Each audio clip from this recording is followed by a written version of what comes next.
The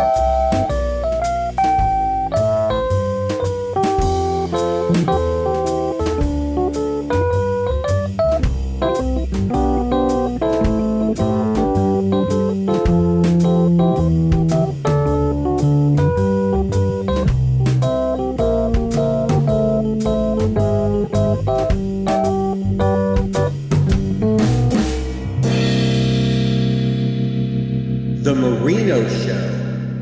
Hello, everyone, and welcome to The Marino Show. I'm excited to welcome back a guest that we've spoken to before, Rob Faubion, the Chief Community Engagement Officer with Age of Central Texas. Rob, thank you for being here today. And David, thank you so much for inviting me back. Yeah, I just want to get right into it. May is Older Americans Month, and we've spoken before. And Age of Central Texas really does provide a number of resources for our older citizens in the community, not just in Austin, but our outlying areas in Central Texas outside of Austin. So with Older Americans Month coming up, what's a few of the things that you all will be doing? Yes, so May is Older Americans Month. This year's theme is Age My Way. And that's kind of our theme at Age of Central Texas as well. We're a nonprofit organization that exists to serve older adults and family caregivers. And we're a homegrown nonprofit. We're actually 36 years old this year. And we serve older adults and family caregivers in the 4-county region of Travis, Hayes, Bastrop, and Williamson counties. And our goal is to help older adults age their way by providing services that allow older adults to age the way they want. We know that a lot of times as we grow older, we encounter issues, whether they be cognitive issues or physical issues that make it difficult for us to be able to stay in our home or participate in all the activities we like to do. So that's where Age of Central Texas can come in as a helping hand to assist with direct programs and resources to help older adults continue to stay engaged, to stay socially active, and continue to be an active part of the community. Our founders were very forward thinking 3 decades ago when they founded our organization to realize that in order for older adults to be successful and to age successfully, we need to support the family caregivers as well, because really they're the ones who are doing a lot of the heavy lifting, especially when they're caring for a family member who has a cognitive issue such as early memory loss or dementia. And so we provide a lot of resources, a lot of education, and a lot of support for those family caregivers to assist them in their journey as well. We have tremendous programs that can help older adults age their way. In fact, one of our big programs is our Thrive Social and Wellness Centers. We have one in Austin, in Central Austin. We have another one up in Round Rock that serves into the Williamson County area. And we are very excited to say we're getting ready to break ground on a brand new center that will be in South Austin that will allow us to better serve all the folks in the South Travis County into Hayes County and all of that area. The Thrive Centers are designed like a social club for older adults, particularly older adults who have either a cognitive or a physical issue that makes it difficult for them to stay at home by themselves. So, David, let's say, for example, let's say your mom's living with you and your mom has dementia. Well, you've got to go to work and you can't leave mom at home. So what do? Mom comes to the Thrive Center and she can spend the day with other older adults having a wonderful, fun day, doing great activities, and at the end of the day, gets to go back home. For you as the caregiver, though, you know that your mom is in a licensed medical model adult day health center. So we design it like a social club for our members, but in the reality, it is a licensed adult day health center. So our caregivers know that their loved one is somewhere safe, secure, where they're going to be cared for with the utmost professionalism. We also started a brand new program during COVID called our Memory Connections Online program. And that is for older adults who are having a memory loss problem. We used to have a program called Memory Connections where we would meet in person. Of course, COVID closed everything down and we had to change the way the program worked. So we went online and realized this works pretty well. And in fact, we can do this not just one day a week, but we can do it 5 days a week. So now folks that can't necessarily get to the day center or don't want to come for a full day, they can join us online for about an hour to 90 minutes a day, doing great brain boosting activities that will keep them socially active because they're in a Zoom room with lots of other adults in a live chat where we're doing fun activities all day. Part of that program, though, also is the case management for the caregiver. So we make sure that the care partner is also getting all of the help that they need as well, and pointing them toward all the resources in the community that can help them be successful in their journey. And it's so important that you mentioned a new Thrive Center coming, especially to South Austin, the southern area of our city, because as you said, you have in Central and in Pflugerville, right? Correct. How do people take advantage of those services if they want to, go to a Thrive Center? I know we've spoken before about it, and there is, a process you have to go through. Right, and it's a very simple process. Because we are licensed with the state, then we are a medical model, meaning that we have a full-time nurse at both of our locations, soon to be our third location, that we need to have an intake process. So it's not just to show up and drop off. So we have an intake process. It's a very simple process. Basically, we want to make sure that this is going to be a good fit for our member. Not everybody wants to go to a social event every day. And so we want to make sure this is something that the member is going to be comfortable doing. At the same time, we need to talk with the care partner because we need to know what's happening with our member, and we need to be able to contact their doctor because it's a two-way street here. We need to get the medical information so we know how best to serve the member while they're in our care. But we also want to be able to report back to their doctor because we're the ones that see them all day long. And so when there is improvement in their cognitive because they are now social and active and great things are happening, we want to be able to report that to their doctor so they'll know what's happening in this person's life. So it's very simple. You can go to our website. We have information on all of our programs listed on our website. It's very simple. It's ageofcentraltx.org. And all of our programs are listed there. You can inquire about our day center programs. You can inquire about all of our programs from the website. And you can also find out about all of our upcoming events and conferences. Before we started today, we were talking about, because it is Older Americans Month, we annually do a seniors conference up in Pflugerville. And that will be coming up on May 19th. We partner with the Pflugerville Community Church because they have a wonderful, huge space that they let us utilize. And so every year we put on this great conference that bring in wonderful speakers on topics that can help older adults to age successfully. And this year we're going to talk about long-term care, what it is, how do you pay for it, how much does it cost? We're going to talk about all of those financial and legal things you need to have in place as you age, your power of attorney, all of your advanced directives. What are the different types and what do you need to have?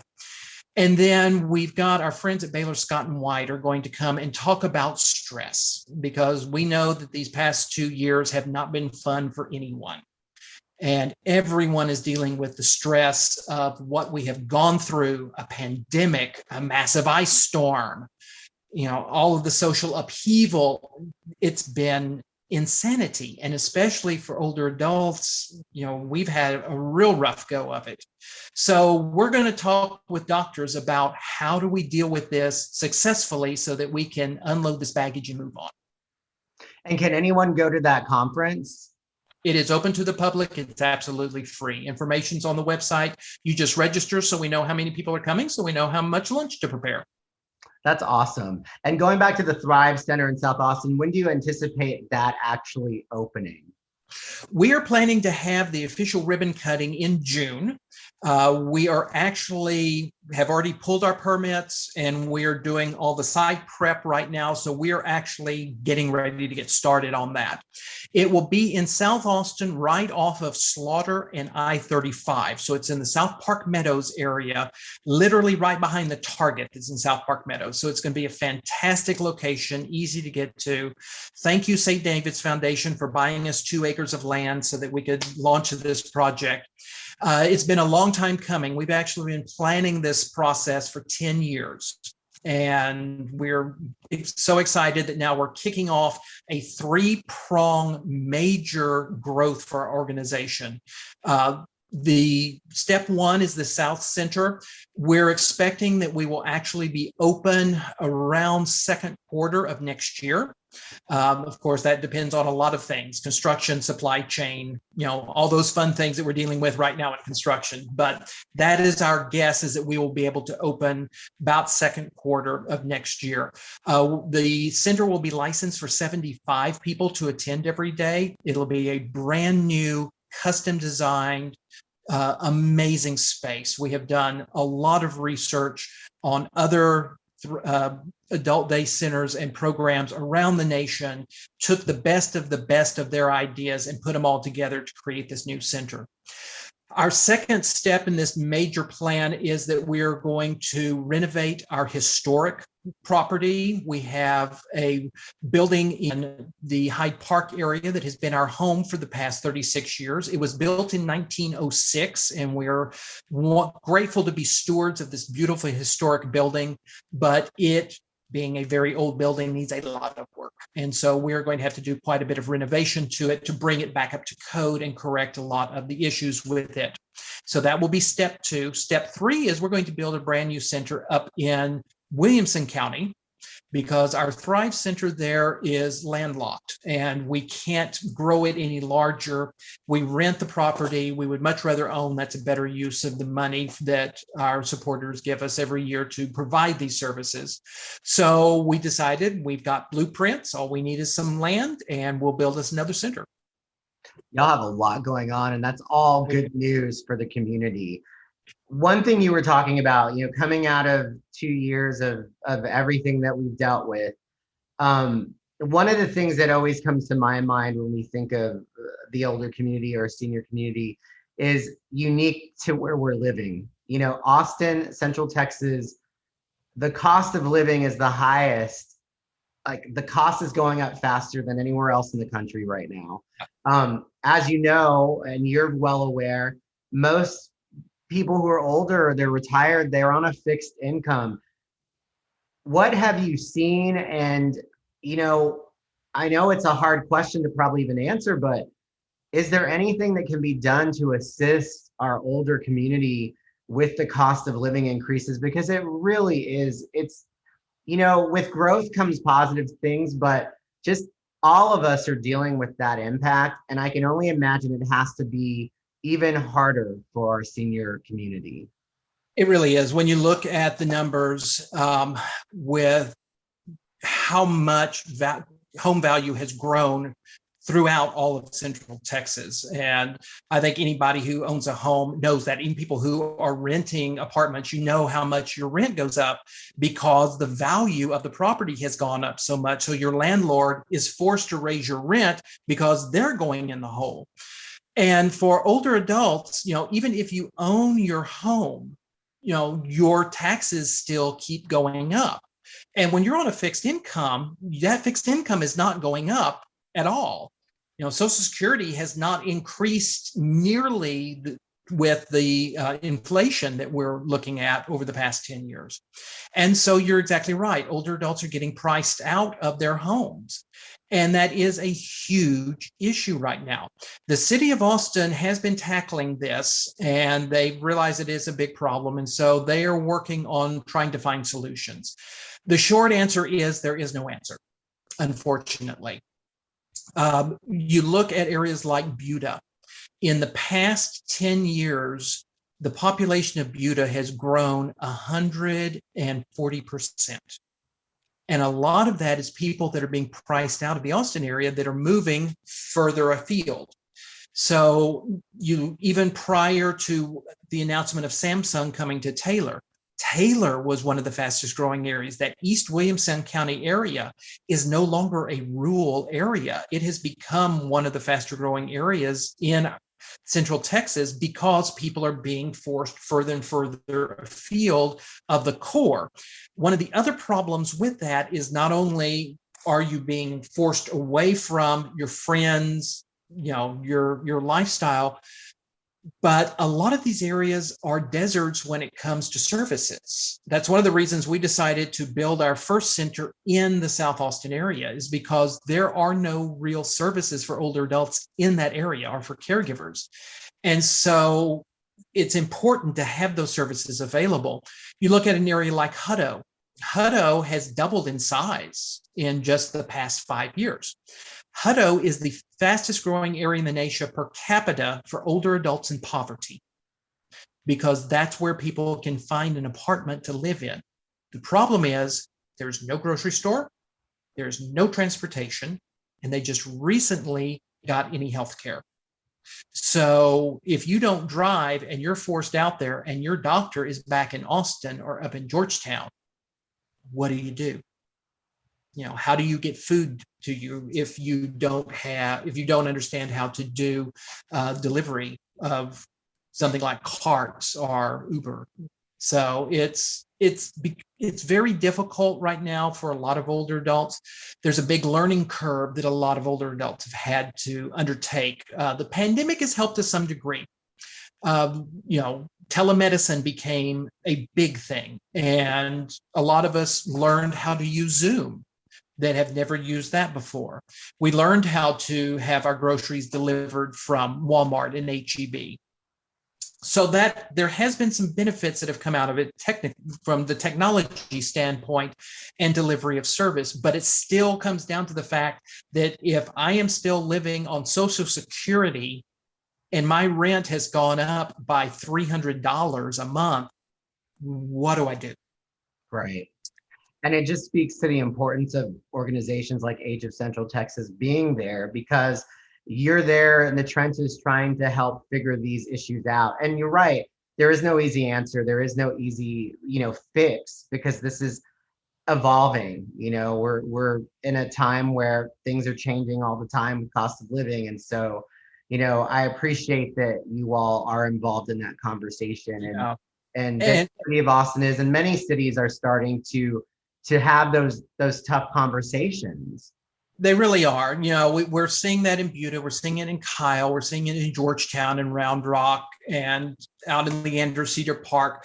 It's the city councils and the chambers are all getting together and realizing, okay, we are way behind on this.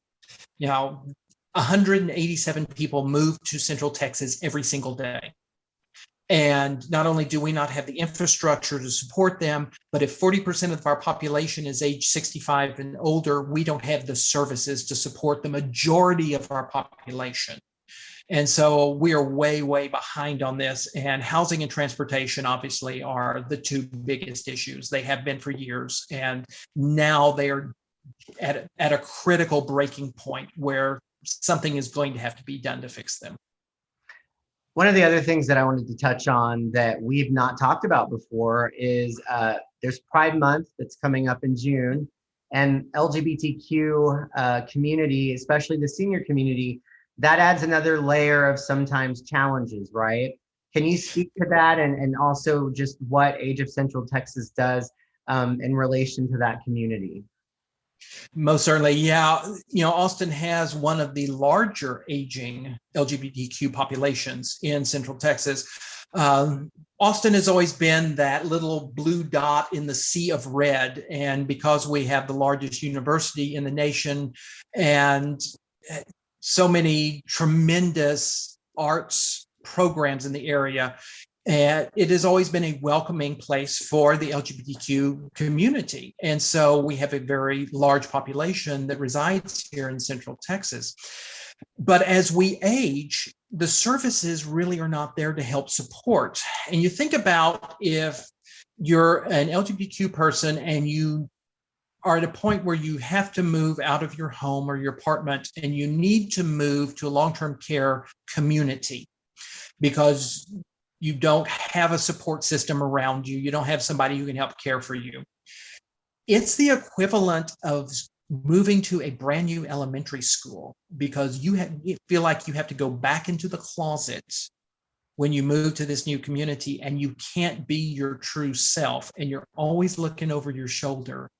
And, that's not fair to anyone to have to feel like that you are once again living in fear just because you're aging and because of who you are. Austin has one of the largest populations of solo agers, that is, people who are aging without a family member to support them. Part of that is from so many people that moved here in the 80s and 90s when the tech boom started. So people moved here with their job, brought the kids, started anew. Now the kids have graduated. They've gone on to have their own families. The spouse may have passed away. And I'm here by myself now. And all of my family is in another state. And what happens to me when I get sick, or if I have to go to the hospital or something happens, and I don't have someone to support me?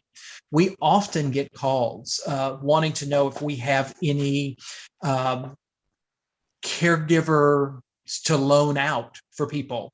Like, I need to go and have my colonoscopy and they won't let me drive myself home, but I don't know anybody who I can call that, would help me. Do you know someone who could come and help me do this?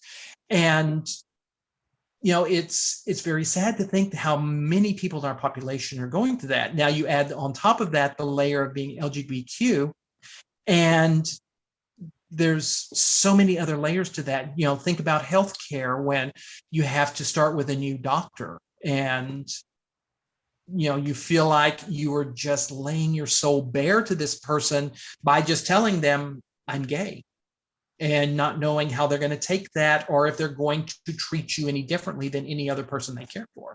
While things aren't where they need to be with that, with the LGBTQ issues even today, when you think back to when they were growing up, and that you carry with you, so you are in that time, and that generation is different, some of them, when it comes to LGBTQ issues and maybe not understanding it.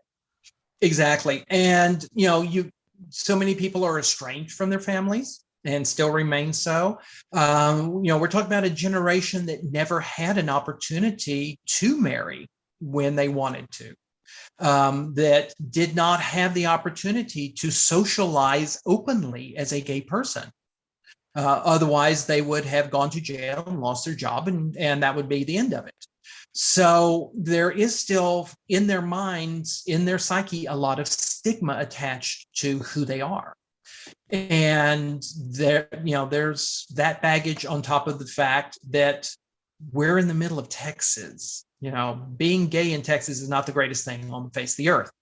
And so it's, there's that added to it as well. And with the way that the world is going right now, there was a lot of people that are worried that, they may have to go back in the closet, period. And so, aging right now as an LGBTQ person is very stressful. And, so many of people who are LGBTQ also are not the wealthiest folks in the world. Contrary to what you see on TV, it's, the statistically LGBTQ people fall right in the same pattern as everyone else when it comes to demographics. And so there are a lot of people who do not have insurance or long-term care insurance or savings to be able to take care of themselves by themselves. And that's a big thing that, if you retire at normal retirement age, you're probably going to live another 30 years. And so that means you've got 30 years of no income coming in to live off of savings, pension, and whatever else you have set aside. That doesn't go very far, very fast. And especially here in Central Texas, where cost of living is going through the roof, that can be very worrisome. Yeah. So Age of Central Texas is there to help our senior population in a number of areas, as you've mentioned. If they want more information, can you talk about the website again and the kind of information that they'll find there? Sure. And I also want to add that AGE is going to be hosting our very first LGBTQ caregiver conference. That will be on June the 11th. It's absolutely free to attend, and there's information on that on our website. The website is ageofcentraltx.org. Not only can you learn about all of the programs that we offer in the community, we have a ton of caregiver resources that are available that anyone can access. There are links to a lot of the videos that we have created, wonderful information from all of our partner agencies all over the world. We work a lot with the Alzheimer's Association, with the Area Agency on Aging, with Family Elder Care, Meals on Wheels, all the other great organizations in the area that are also providing support for older adults and family caregivers.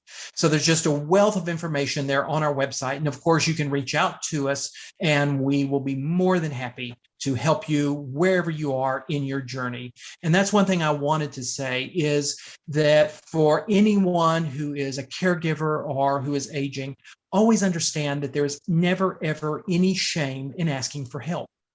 Because all of us at some point in our life get to a point where we feel we're backed into the wall or we're in a corner or we just don't know which way to turn. And there's always something that comes up that we're not sure how to handle this. That's why we exist. That's why these organizations are here, is to help you to continue in your journey and do it successfully. So there's never any shame in saying, I don't know what to do. I don't know what's happening. I don't know where to turn. I'm stuck. I really need some help. That's why we're here. So give us a call, send us an email, come knock on our door. Come, let us be a part of your journey, because that's why we exist. And that's a great point, Rob, because as you were saying, we've talked a lot about our older citizens and the resources you provide to them, but equally for the caregivers, it is also very stressful and there are resources for them as well. So that's a huge part of your organization. That's right. Yeah, our founders were very forward thinking in saying that we need to serve the caregivers with the resources and the education, because statistically 40% of our population is caring for an older adult here in Central Texas, and that's a huge amount of people. And you factor into that with 180 something people moving to Austin every day, if 40% of them are caregivers who are brand new to the area, they have no earthly idea where resources exist here. And most people, caregiving sneaks up on them. They start helping a little here and helping mom and dad there. And before they know it, they've had to quit their job. And now mom and dad are living with them and they are underwater financially and just don't know what else to do. And so that's why organizations like Age of Central Texas are so important, because we are caregivers. We have been there, we're doing it and have done it. And so we can help get you back up and back on the right path and help you understand how you need to take care of yourself first. That's not being selfish, that's being realistic. And that just because you're a caregiver doesn't mean that you give up being yourself.